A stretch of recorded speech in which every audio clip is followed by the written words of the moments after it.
Hello, everybody. Hope y'all are doing well. I'm all alone. Tanya's attending to other things that she needs to do, and she will hopefully be back with us next week.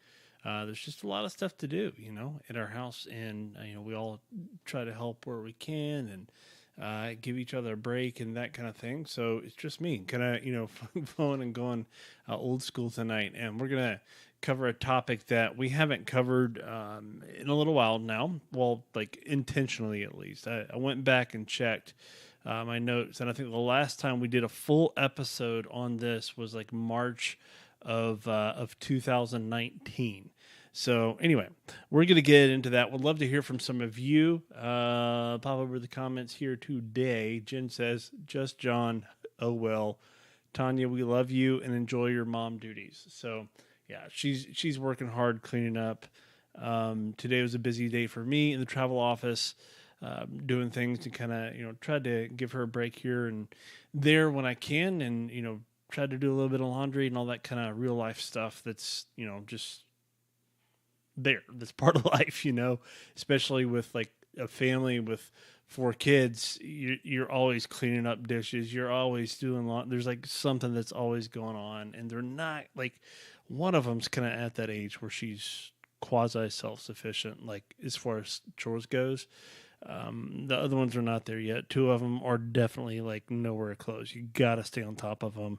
The youngest one is just like, whatever, like I'm gonna go do, it doesn't really matter. So it's just kind of what it is. Jen says tomorrow is going to be a busy day for y'all too. Yes it is, and we're going to talk about that, Jen, here in just a second, by the way. So we'll get into that, and if you don't know why it's going to be a busy day for some of us here in just a little bit tomorrow, then you'll find out. You'll find out easily enough. It's basically our only piece of travel news, though there's like some other stuff we'll throw in there. But anyway, so let's go ahead and get started, shall we? Tonight, this is Travel Tips Tuesday. It is June the 7th, 2022, and our show today is a top tips episode, and it's how to beat the heat at Walt Disney World. How to beat the heat at Walt Disney World. And again, we kind of like mention this sort of in passing every now and then, especially as it gets closer to the summer. We talk about how it's always hot in Florida, and just sort of mention some things along the way to do. In March of 2019, we weren't even in this house yet. Still like just with my phone on a tripod. Still have these two pictures of Mickey and Oswald in the back.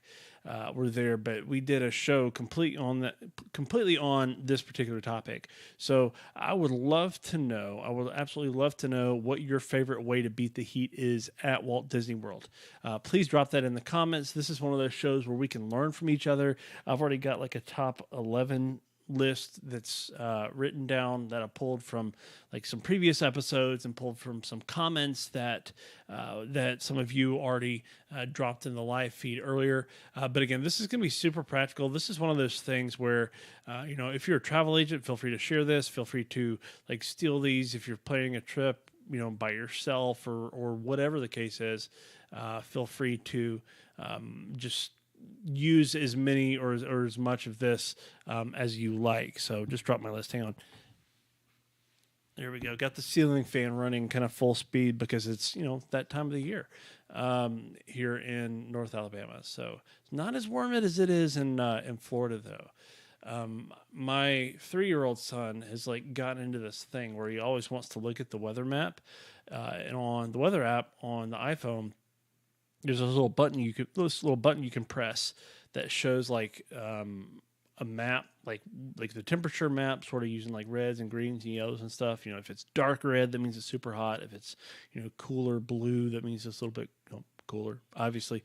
And then there's one map where it talks about air quality, and then the other one is about precipitation. So we've been like looking at those a lot, and it is clearly been warmer, about I would say 7 to 10 degrees warmer in Central Florida right now than it is here in North Alabama. But wait a month and we'll catch up to you. So very glad to be with you all here once again tonight. Again, it's just me Yeah.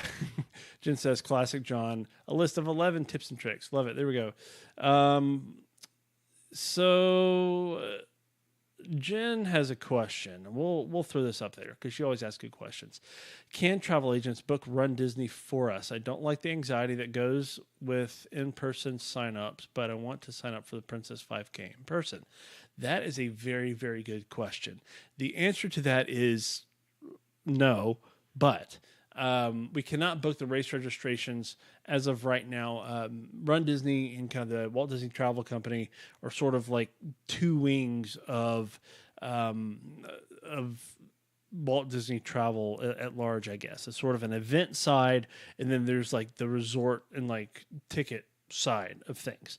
So they both sort of hosted in the same area and do the same thing, but they're sort of two different systems that need to talk to each other. And as of right now, those systems are not talking to each other. So we cannot book a race registration and room and hotel, ticket package, whereas we used to. We used to be able to have like kind of first dibs. We could get in there early and book your room, book your race registration, even throw like travel protection on there that would cover the whole thing. The race registration in case it got canceled. The travel protection, Disney travel protection would cover that, but no longer. As of right now, we can only book the race registration, the room and hotel. And ticket packages. So I've already been booking some rooms for folks for the Walt Disney World Marathon weekend in January of 21. We'll be there tomorrow. You'll be able to look at the room and tickets for Princess as it comes around. So, but yeah, it's kind of it's a valid question. I know that comes up a lot in a lot of Run Disney forums that I'm in. So we'll love to know again our question today: what is your favorite way to beat the heat at Walt Disney World? And we'll get into that here in just a little bit. But let's talk about travel news. To quote a wonderful ballad from Annie, tomorrow is it. Tomorrow is the big day. So officially, these packages go hot. They drop at 7 a.m. Eastern time, so 6 a.m. Central, where I am. So, but that's also what they said was going to be the same case, roughly-ish, with Mickey's Not So Scary Halloween Party tickets. However, those suckers dropped like after midnight. So you never know like what's going to happen if they're saying like one time just to sort of spread the love so the system doesn't lock up because it's happened before. This is going to be kind of, I think, a test in some ways of the booking system. So hopefully we as agents, traditionally this has been like an absolute insane day. But hopefully it won't be too bad. I'm prepped. I've got a VIP list going of clients that we're going to help. My wife is going to help because I'm actually headed out of town tomorrow morning. She's going to help with, I think, with some of that earlier on. But if you do have questions, if you want to get on our VIP list for 2023 ticket packages, there are a few things that you need to know. And let's go ahead and kind of pop that up on the screen here. So here's some stuff that you need to know about 2023 Walt Disney World vacation packages. All right. So these are 2023 Walt Disney World vacation packages. First off is this. You will, as of tomorrow, June the 8th, we will be able to, or you as the case may be, we would love to as your travel agent, we won't be charging you any extra fees, book these for you. You will be able to book them up to 499 days from the current date. 499 days from the current date. So let's see, let's use the old Google. 499 days from now is October the 19th, 2023. So let's say through mid-October of 23, you'll be able to book your packages. So most people that I've been talking to are like January, February, March, some summer for next year as well, wanting to get people signed up and ready to go. Those people are good. If you're talking holiday season of 23, wait a couple of months. We'll be getting there. So we want to make sure that you're taken care of, that you're set up, that you're ready to go for those. And there's some advantages that we'll talk about here in just a second to booking early. The deposit information is remaining the same. So if you're booking a room-only basic package, which is just the room itself, you have to specify room-only basic package, by the way. It's a little bit different than like a regular room-only booking. It's kind of a weird like travel agent quirk thing in a way. But the room and ticket packages, the deposit for those are only $200 per reservation. Again, only $200 per reservation. And if you are traveling as a family, as a larger family or a group, and you have multiple rooms, say you have a family of 6 or you have a family of 8, whatever the case may be, and mom and dad have to each stay in a separate room, you're going to request that they be adjoining, and all those sorts of things. There are ways, if you work through one of us through a travel agent, that we can only get you by with one deposit as opposed to 2. So that's one of the things that you have to contact us about, because it does require a phone call and a little bit extra time, but we want to make sure that you are set up for success, and that your reservation is set up and ready to go. So feel free to let me know if you have questions about that, traveling as a large family.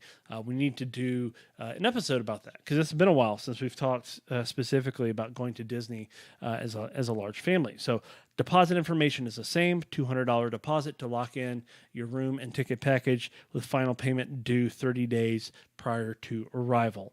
Final payment due 30 days prior to arrival. There are no dining plans yet. This is a question that we have been getting quite a bit about travel plans for next year. So there are no dining plans yet that have been said that, yes, they're coming tomorrow. You can add them for 2023. We haven't heard that yet. We have heard that they are coming. Disney, last official word that Disney gave, which I think was like very early sometime last year, excuse me, was that we're not ready to bring them back yet, but they are coming. We hear that they're coming. So hopefully, we can get those added. If you decide to go ahead and book your room, if you decide to go ahead and book your room and ticket package at Walt Disney World, yes, we can add the dining plan later on if it becomes available. Okay, just be aware of that. We want to make sure that you have the trip and components that you want. However, the dining plan, for those of you traditionally, if it does become available in the future, it has been something that has been available for on-property guests only. Now, if you're an annual pass holder and you're not buying tickets outright, or you're staying on a military rate promotion, or you're buying military rate tickets on property or wherever. Yes, you can still have access to the dining plan. Just let us know, and that's something we can help you out with. Again, they're not coming out yet. Okay, we hear that they're coming. They're not going to be released tomorrow, as far as we know. All right. Next, the ability to pre-purchase Genie Plus was actually pulled from the system, from Disney's booking system earlier today, late this afternoon. We had agents going online, and they were no longer able to modify existing packages to add Genie Plus in advance. Now, through actually 5 minutes ago, 9 o'clock Central Time, 10 o'clock Eastern, you're able to call in and add those.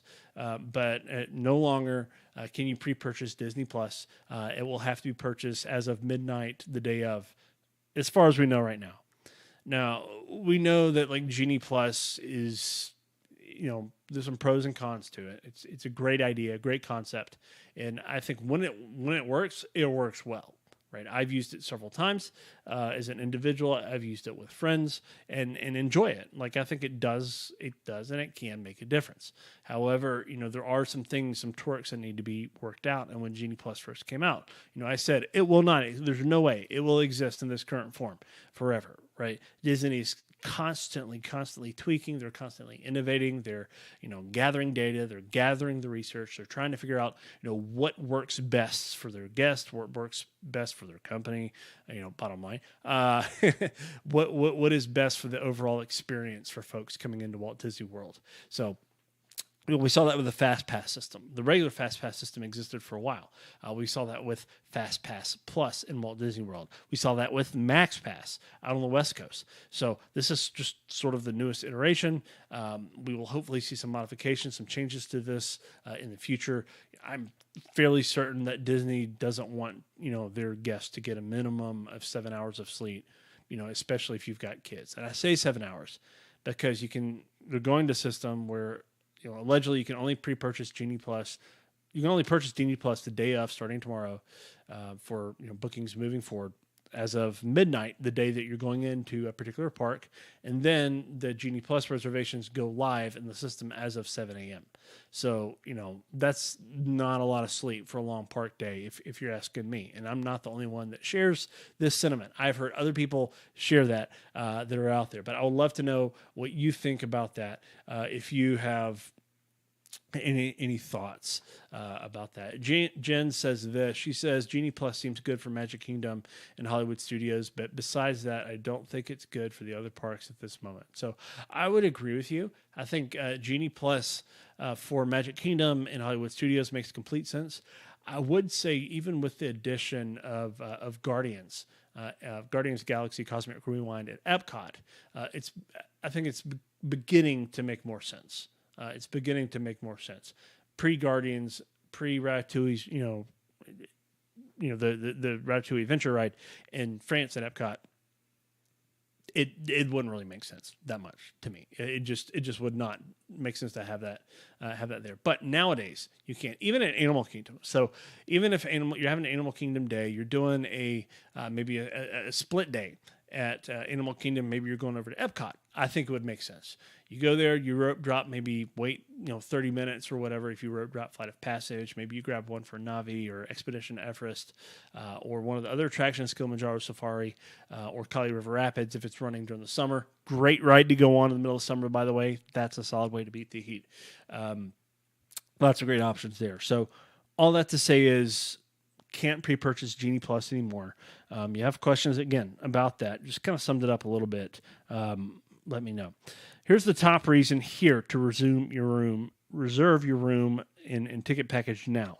So the best pick, right? The best pick of availability, best time to compare your options. You won't be limited by choice and availability. Right, this is the best time. Potentially the best pricing as well. And you're like, well, what if Disney drops prices?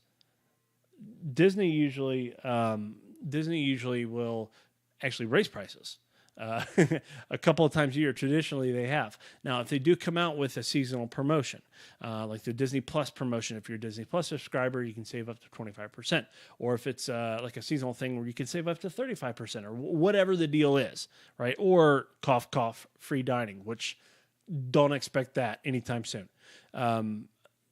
Any of those options that may be coming down the pipeline, if there's an option that better suits you, if it's at a better price point, and that rooming is available for that promotion, because again, these promotions that Disney comes out, they have some that are available at regular rack rates. They have some that are available at the promotional rates for whatever that promotion is. Not everything is. It's a limited availability for those promotional rates. If those promotional rates are available and you already have an existing ticket package, a room and ticket package out there, and that existing promotional rate is cheaper, we will absolutely apply it, saving you money. I have saved clients hundreds, in some cases well over $1,000 on their trips through applying those promotional rates for them. And that is something that I love being able to do. At the end of the day, does it mean I make less money? Yes, it does. I'm being transparent here, but I want my clients to feel like they're taken care of. I want them to feel like they're respected, and I want them to feel like they're getting the best bang for their buck and the best value for my services, right? So there are several other reasons that are out there as well that I think would be good to reserve your room later. Again, there's flexibility as well. You reserve your room, you're like, man, maybe there's this different set of dates that I like better, or there's a different resort or room type that I like better, or you want to add more days, or you want to lessen your days, right? I always tell people to try and add, sign up for as many possible days as you think you're going to be there in advance, because it's really hard. It can be really difficult, especially as you get closer, to add on more days, right? It's typically easier to reduce the amount of your stay, but it's not always possible to add the amount of days that you want to stay on there. So anyway, that's kind of the summary of what I think you need to know about your 2023 Walt Disney World vacation packages that are coming down the pipeline here. If you have any other thoughts about that, if there are other things that you think, questions you have about 2023 Walt Disney World vacation packages, feel free to drop those in the comments. Feel free to let them know. So now let's get on with it. All right. What is your favorite way to beat the heat at Walt Disney World? So what is your favorite way to beat the heat at Walt Disney World? There are a lot of great tips, very practical, that are out there. And this is something that it's not just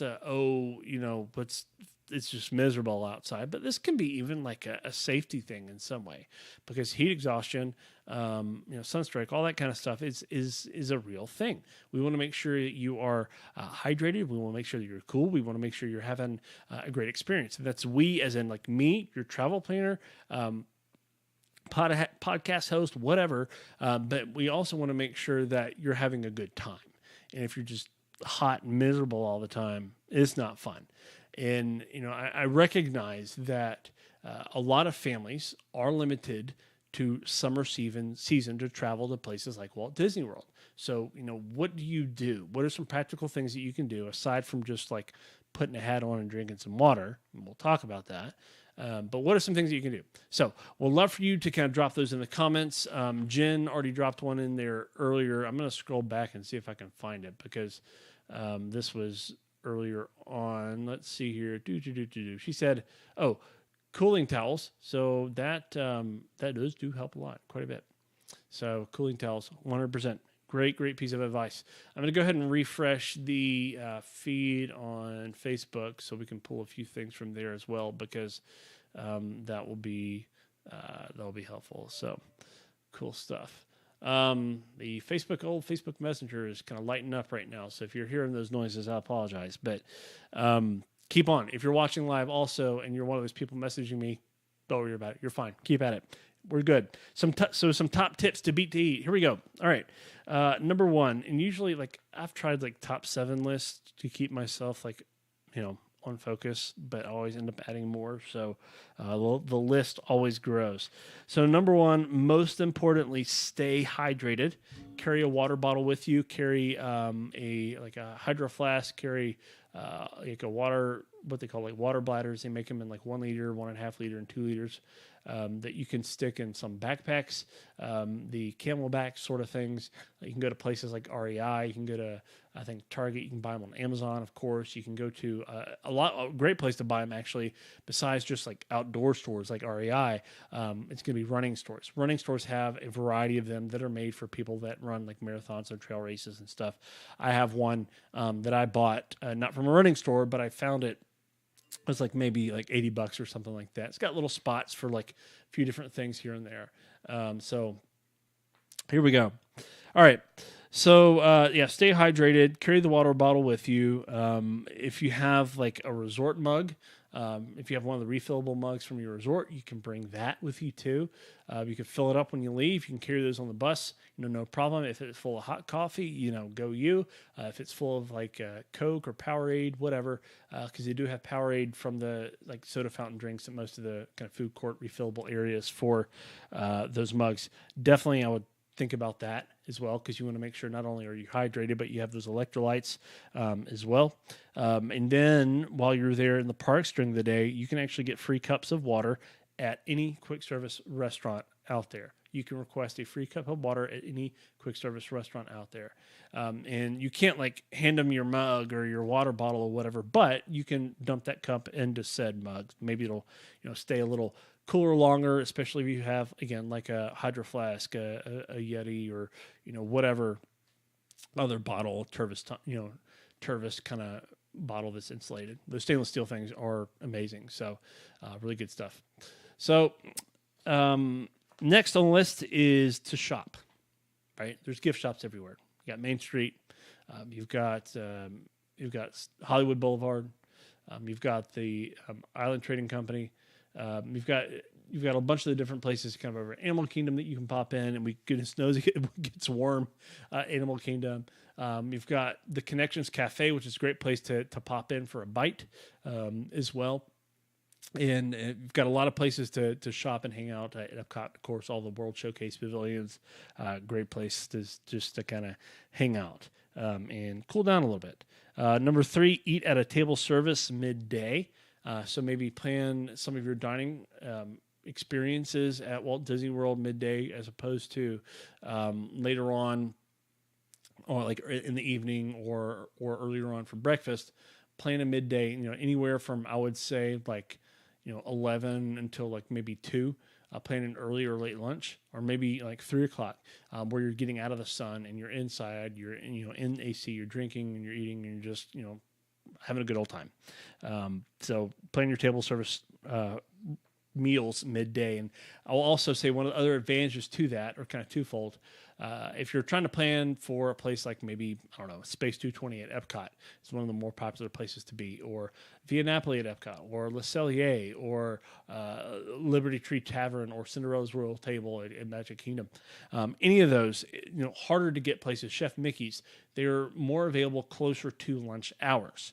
And you're probably saying, well, some of these places don't have like a lunch. Some of them, their breakfast will start at 7 o'clock in the morning and go all the way until noon. So that's one thing to be aware of as you're booking dining and you're considering those things. So, I can eat breakfast like any meal of the day. It doesn't matter to me. But just be aware of that. Plan a little bit of flexibility in your table service restaurants. Plan at least a couple midday, especially if it's like your Animal Kingdom or your Magic Kingdom Day, something like that, and get out of the sun a little bit and rest and relax. The fourth thing, and this was mentioned on our feed earlier, which we'll get to, I think Adam Coleman said this, spend some rest time at your resort or at your pool.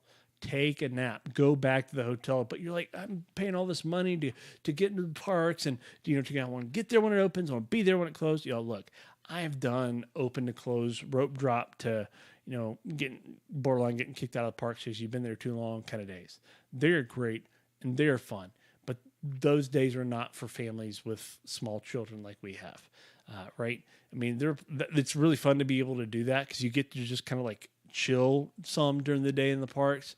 But there's something rejuvenating about being able to go back to your hotel and taking a nap, maybe getting in the pool and just chilling for a while and resting, and then going back and you're re-energized and you're ready to go for the rest of the night and maybe still close out the park if you wanted to. So definitely consider naps. Definitely consider just kicking back and relaxing. So Brooks says neck fans. Neck fans are great. That is a great option for staying cool and beating the heat at Walt Disney World. Those are kind of become more popular in recent years, I think. Just make sure that you have the ability to either replace the batteries or recharge them if they're like USB powered, whatever the case is. So they can be helpful to some. So Jen says she got her Camelback at Target. So again, Camelback is kind of a brand name of they make full backpacks, but they also make just the simple backpacks that carry the water bladders and kind of have the big long straw that comes out and sort of sits on your shoulder. Those are great. Mark, Mr. Polly says, does Disney still do free ice water when you ask post-COVID? Yes, at the quick service restaurants. We talked about that earlier. Jen, thank you for helping out in the comments there. Appreciate it. She's kind of our unofficial moderator. So Jen says midday lunch equals full all day. Yeah, if you're not careful, you're just gonna that could equal nap. So get your midday lunch, go back to the resort, take a nap, or just find a nice bench and close your eyes or something. Anyway, so yeah, spend some time at your at your resort.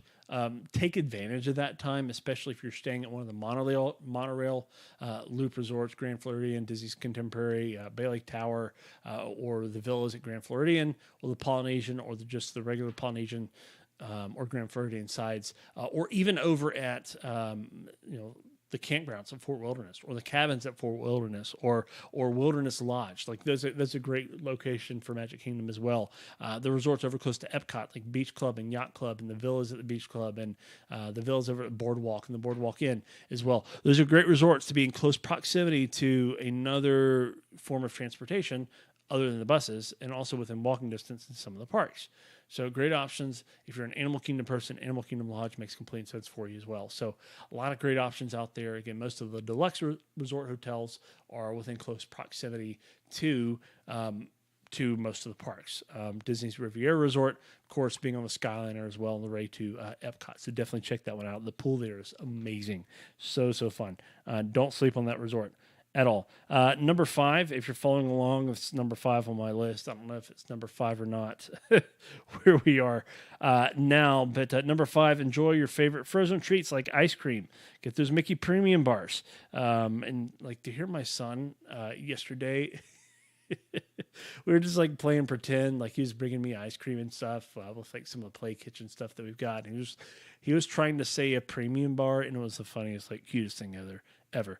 I wish I had a recording of it, but it came out like premium bar or something like that. But Mickey Premium bars, your Dole Whip or Dole Whip floats. I'm a Dole Whip float kind of person. Big fan of those. Love the pineapple juice and pineapple Dole Whip.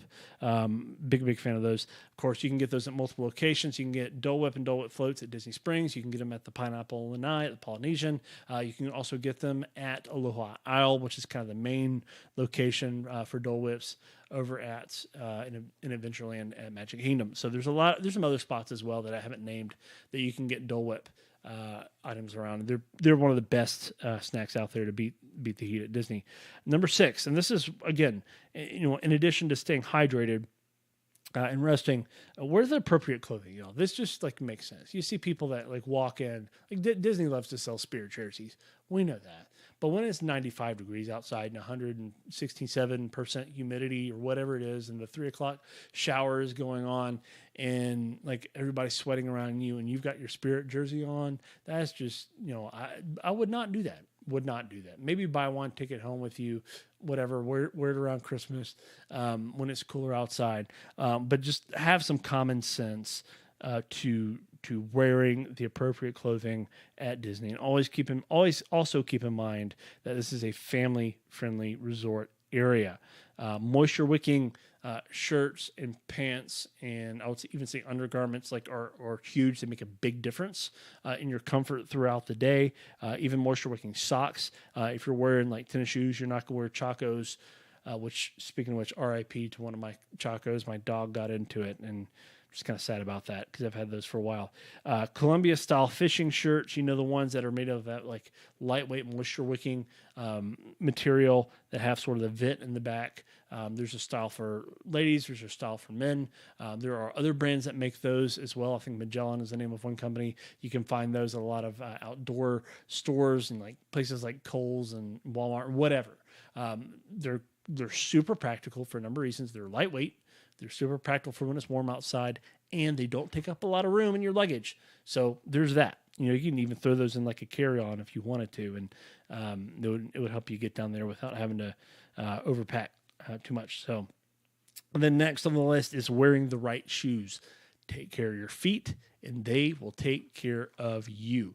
Take care of your feet, and they will take care of you. So, don't go in there wearing like work boots or hiking boots or something like that. I mean, find yourself a comfortable pair of sandals, if they're like the old leather rainbow flip-flops or Chaco sandals, or like I like, or Birkenstocks or Tevas, or whatever brand that they may be. Wear the right shoes. And I would also suggest bringing a backup pair of shoes as well, because it might rain. Your feet might get stanky. You might want to air out your shoes, if you're there at the parks for a few days. I would, and not just like to match with your outfit, but I'm talking like be practical when you go to the parks. You can be practical and be matchy and color coordinate and all those kinds of things. But again, take care of your feet. You don't want your trip to be ruined because your feet are constantly hurting all day long. If you want some advice on like great footwear or shoes, go to your local running store, and they will help fit you, because not everybody's foot is the same. Some people have high arches like I do. Some people have lower arches and almost no arches like my wife does. Some people are in between. Some people have long feet. Some people have shorter feet. So all different types of feet. Make sure you fit yourselves with the right type of shoes that's going to work for you for your trip, because you will be on your feet a lot. Take a pool day. We already talked about that. You're at your resort, take a nap. Also, go enjoy some indoor non-park attractions. This is like a rainy day thing too, but go enjoy some indoor non-park attractions, like the animation lessons you can get at Rafiki's Planet Watch over at Animal Kingdom right now. You can go bowling at Splitsville. You can catch a show or movie at Disney Springs. You can go do something fun off property that is indoors, like the Crayola Experience or the Science Museum that's in Orlando. You can go check out the mall at Millennia. You can, go explore another part. It's another theme park in the Orlando area. Go explore the inside parts of your resort. Like some of these resort lobbies are massive, like the Grand Floridian. Some of them have a little sort of hidden nooks and crannies that are fun to see. You can tour the resorts. You can go and see what they're all about, right, and what they have to offer. You can go monorail hopping. If you're just tired of standing out in the rain at Magic Kingdom, there's a lot of great things to see and do inside at Walt Disney World. There are also a lot of great indoor attractions as well that'll get you out of the heat. Like shout out to Hall of Presidents, right? A Carousel of Progress, American Adventure, like some of the best AC on property in some of those. I find that Spaceship Earth is one of the best 20-minute naps you'll ever have. Moving onwards, also the water parks are a great practical way. We talked about the pools, but the water parks are an outstanding way at Walt Disney World to beat the heat. Just get out there, enjoy some slides, the lazy rivers, the wave pools, all the things. And I really like the way that they're set up. So they're not set up where like everything is surrounding one like main area. They're sort of little pathways that lead off and little more like private nooks and areas where your group can get together and sort of things like that. So lots of great shade as well. And love the Disney water parks. They are a lot of fun. And the last thing on my list before we get to some of the comments is go in the cooler months. Just go in the cooler months, right? Go in the cooler months. Wendy on the Facebook feed said go November to March, and that's actually a really good piece of advice. I love going in November for a number of reasons. If you go like November 1, right after Halloween, you will see some of the fall decorations still up, maybe, and you'll see some of the holiday decorations begin to come out.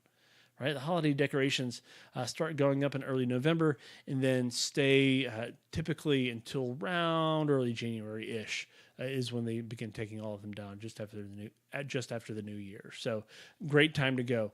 Think about the time of year you're going to go and be intentional about it. But again, I understand that there are some people that are limited to the time of year that they can go. So we work with them. We try to figure out the best way possible for them to enjoy their experience. So Jen says Tiki Room, talk about some of the best AC on property. 100%. The Tiki Room is great. So back on the old personal feed, again, Adam says go back to the resort, take a cold shower. There's a great idea. And then a nap, the Grand Fiesta Tour starring the Three Caballeros. Think Me Later over at Epcot in the Mexico Pavilion. Shout out to La Cava there. Jen says Dole Whips. Jordan says pool time. And let's see who else. Brooke says, I was just telling my brother what a game changer it is to have pool time during the day. Used to be a rote drop to close person, but those midday breaks are the best. And you are absolutely dead on with that. Heather says, stay hydrated and keep your drink with some electrolytes in it. Gatorade, Body Armor, Liquid IV. I use the Noon tablets that are like sugar-free, vegan, whatever, that you drop in. It's kind of like an Alka-Seltzer, but like not for what Alka-Seltzer's for, but it's that sort of thing because it makes your water fizzy and they're good. And the flavors are good. You can get some with caffeine in them if you want. Another Heather says go in December or January.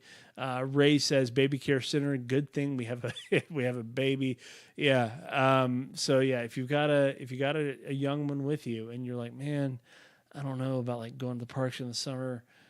I just don't know if I want to do that. I've got like young kids, and I'm nursing. If you're the mom, or my wife's nursing, or feeding them, or worry about them getting overheated, those baby care centers are clutch, y'all. Like as a parent of 4 young children that has been to Disney with all of them, we know the baby care centers. They are a great stop. They are fully stocked. If you forget diapers, right? If there's something that you need, they can help you find it 9 times out of 10. They have great changing areas, rockers in some of them. Some of the baby care centers are larger than others, right? So the one at Magic Kingdom, I believe, is the largest of all of them. The one at Animal Kingdom, I think, is the smallest of all the baby care centers. But again, they're staffed well. There are cast members there to help you. If you don't know where it is, if you can't find it on a map, then you can ask somebody. But the great thing about the old My Disney Experience app is that there is like a built-in GPS, like sort of directional thing. This is sort of a little My Disney Experience pro tip. If you open the My Disney Experience app, you can pull it open if you're in one of the parks or on property and you're connected to Wi-Fi especially, and you like key in where you want to go. There's a direction button on there. Once you find the place, instead of hitting like menu or direction or whatever, or you just hit the directions button and it'll tell you how to get to wherever you're trying to go. So great little tip there. So thank you all for your comments today. This has been hugely helpful, and I hope that this conversation that we've had again around beating the heat at Walt Disney World has been helpful for you. It's helpful for me to revisit some of these things, because sometimes if you haven't been in a while, or if you're just trying to figure out if it's something you want to do or not, then it's something to think about. So I would say one thing that came up over and over and over again today in a lot of the feedback that I got is don't neglect like going back to your resort in the middle of the day and taking a nap. Grabbing a snack from your snack stash in your room, or enjoying the pool, or checking out a restaurant, or exploring the resort a little bit more. Just chill for a little bit, y'all. Re-energize, get back out there later in the day, and finish out the day well. And I think you'll have an absolutely exciting time. I really do. So we're going to check the feed one more time to see if there's any other comments there in the list. Yep. Nope. I think we're good to go. So y'all, this has been a fantastic conversation. Really appreciate you all really appreciate you all tuning in. And again, we miss Tanya being with us. And obviously, yes, our viewer count is lower when she's not here. So hopefully she'll be back with us next week, because I know a lot of y'all love having her on. Tanya shared this a little while ago, and she said it's just John tonight. So if you like a calmer show, tune in with a laughy face. So there you go. So again, thank you all so much for tuning in with us for Travel Tips Tuesday. We hope you have an outstanding week. If you want to get on our VIP list for 2023 bookings, by the time most of you listen to this in podcast land, bookings will be live. Feel free to reach out to us. Just click that links to all the things link right there in the show notes, and you'll be able to get in touch with me that way. So it's got links to all our website stuff, contact information, and yada, yada, yada. So you can find everything any way possible to get in touch with me will be found there. So thank you again. We hope you'll have a magical rest of your day, and we will see you again real soon next week. Bye-bye.